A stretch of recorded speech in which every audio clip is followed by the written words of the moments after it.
নমস্কার বন্ধুরা, তোমরা সবাই কেমন আছো? আশা করছি ভালো আছো। আমরাও খুব ভালো আছি। শাশুড়িমা ব্লগে তোমাদের সবাইকে স্বাগত। তো এই বর্ষার মধ্যে কি আর বলবো, বাঙালি একটু ইলিশ না খেলে চলে। তো আজকে আমাদের এইখানে হাটবার ছিল, মা হাটের থেকে ইলিশ মাছ নিয়ে এসেছে। আর ইলিশ মাছতে আজকে মা কি রেসিপি বানায় সেটাই তোমাদের সাথে শেয়ার করব। তো তোমরা ভিডিওটা কন্টিনিউ দেখতে থাকো, একটু স্কিপ না করে।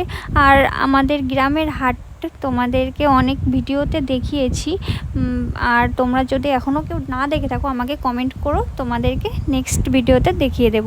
তো গ্রামের হাটে দেখছো ছোট ছোট ইলিশই আসে, বেশ মানে 1.5 কেজি 3-4 কেজি ওজনের ইলিশটা আর আসে না, ছোট ছোট ইলিশই আছে। তো মা অনেক কয়দিন ধরে খুঁজছে, তো প্রতিদিন আর কি আসে না, তো আজকে এসেছে, মা আজকে নিয়ে এসেছে। তো মা এই যে মাছগুলো কেটে নিচ্ছে, দেখো। আর আমার চ্যানেলটিকে এখনও যারা সাবস্ক্রাইব করোনি, মাছ কাটছে মা তার ফাঁকে আমার চ্যানেলটিকে সাবস্ক্রাইব করে নাও, বেল আইকনটা দাবিয়ে অল করো, তো যখনই আমি ভিডিও ছাড়বো তোমাদের কাছে পৌঁছে যাবে। তো মায়ের মাছ কাটাটা দেখতে থাকো, চলো।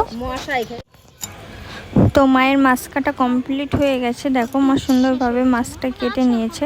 তো আর এদিকে বৃষ্টিও শুরু হয়ে গেছে। মা গতকাল হাটের থেকে নিয়ে এসেছিল মাছটা, তো কেটে ফ্রিজে রেখে দিয়েছিলাম। তো এবার আমরা রান্না করব মাছটা। তো তোমরা দেখতে থাকো ভিডিওটা। তো মা আজকে কি বানাবে চলো সেটা তোমাদেরকে মাই বলে দেবে। দেখো, আজ আমি ইলিশ মাছের পাতুরি বানাবো। 5 পিস মাছ নিয়েছি, এই দিয়ে আজকে আমি পাতুরি বানাবো। আমি এবার ইলিশ মাছের পাতুরি বানানোর জন্য একটা মশলা করে নেব। আদা, জিরে, পরিমাণ মতো সর্ষে, পোস্ত,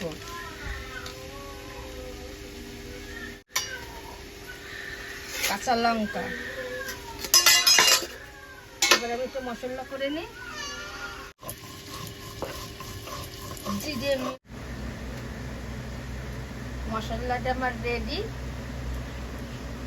মশলাটা বাটা হয়ে গেছে আমার।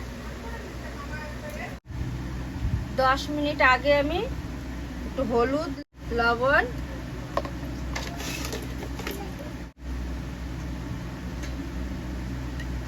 তেল দিয়ে ভালো করে মাখায় নেব।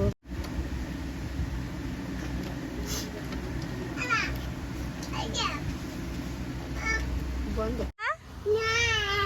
কই দেখি একটু এবার বলো, ডিম খাবা কেন?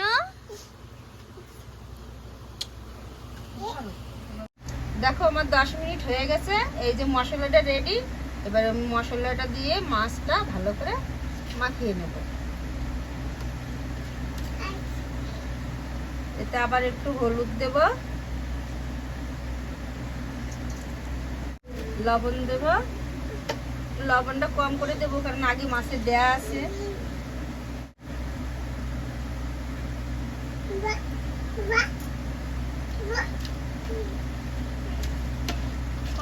পঞ্চাশ মতো তেল দিলাম। ইলিশ মাছ কলা পাতা নিয়ে এসেছি। এবার দেখো সব পাতাগুলো আমি ছেঁকে নিয়েছি, নরম হয়ে গেছে। ছেঁকে না নিলে, নরম না হলে ভেঙে যাবে।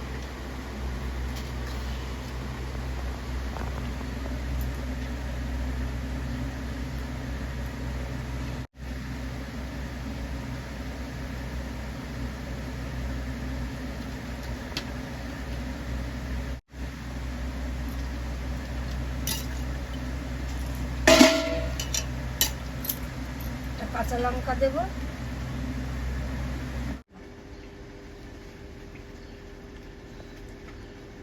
পাতাটা আমি ভালো করে মুড়িয়ে নেব। কি দাও,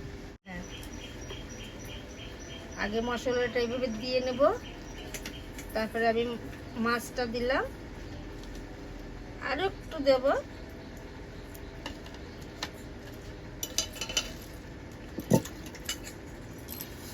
মেটা কাঁচা লঙ্কা দেব,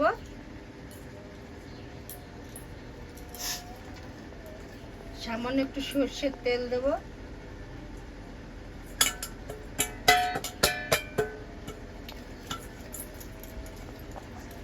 এবার এটাকে আমি মুড়িয়ে নেব, সব কটাই ওইভাবে একে একে মুড়িয়ে নেব। তোমরা ভিডিওটা দেখতে থাকো। এবার সুতো দিয়ে আমি বেঁধে নেব।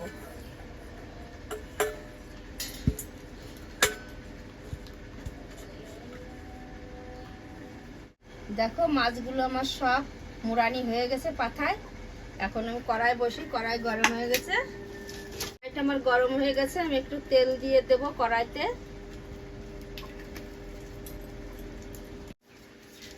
ভালো করে লাগিয়ে নেব। অবশ্যই আমি সর্ষের তেলে করছি, তোমরা চাইলে সাদা তেলও করতে পারো, কিন্তু ইলিশ মাছের সর্ষের তেলই ভালো লাগে। মাছগুলো সব আমি একে একে দিয়ে নেব।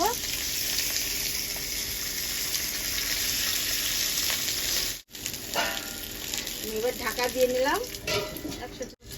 ঢাকনাটা আমি তুলে নেব। আমি কাটে করছি তো, আস্তে আস্তে জাল দিতে হবে।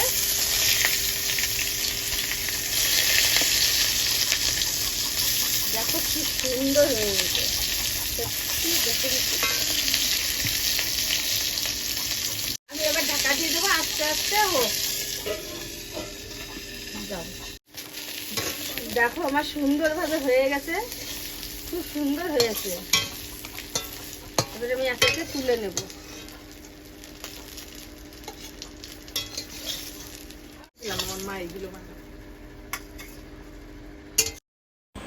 তো দেখো মায়ের ইলিশ মাছের পাতুরিটা করা কমপ্লিট হয়ে গেছে। তো এবার আমরা সবাই খেয়ে নেব। কেমন হয়েছে চলো টেস্ট করে দেখি, তোমরাও চলে আসো।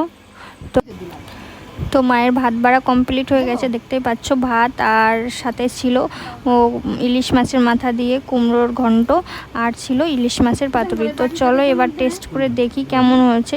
তোমরাও অপেক্ষা করছো, আমি তো ভীষণ অপেক্ষা করছি, ভীষণ এক্সাইটেড কেমন হয়েছে। তো দেখা যাক, চলো।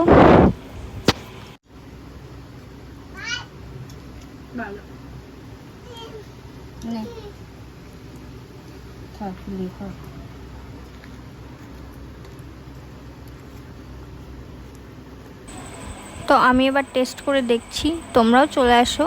তো সত্যি ইলিশ মাছের পাতুরিটা দারুণ হয়েছিল খেতে। তো আজকের ব্লগটা এই পর্যন্তই, নেক্সট ব্লগে দেখা হচ্ছে। তোমরা সবাই ভালো থেকো, সুস্থ থেকো। তো টাটা।